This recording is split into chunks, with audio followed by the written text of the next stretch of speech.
Viral video pengemudi wanita mengacungkan jari tengah ke ambulans. Aksi pengemudi mobil melakukan perbuatan tak terpuji ke sopir ambulans viral di media sosial. Kejadian ini diunggah oleh salah satu akun Instagram bernama @dascam_Indonesia. Dalam rekaman itu, terlihat mobil ambulans yang membunyikan sirine hendak melintas di salah satu ruas jalan.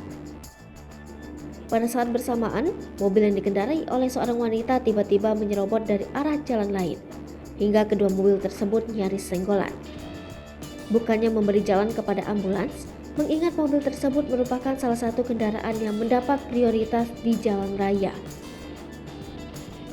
Wanita tersebut justru tak mau mengalah dan mengacungkan jari tengah ke arah sopir ambulans.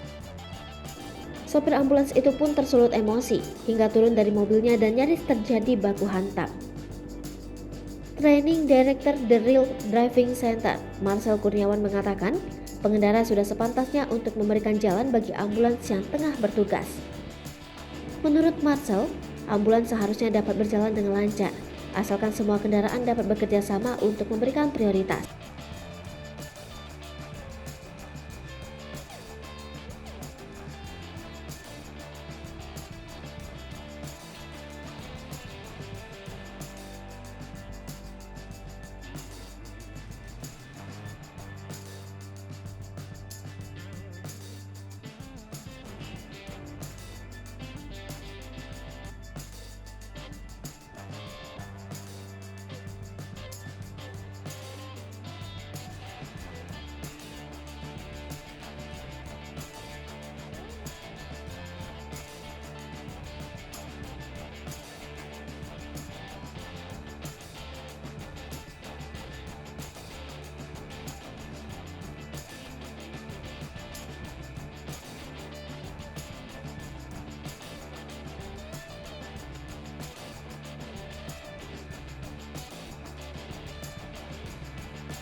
Hai pemirsa Sri Popo TV, jangan lupa komen, like, dan subscribe, serta tonton terus berita-berita terupdate lainnya ya.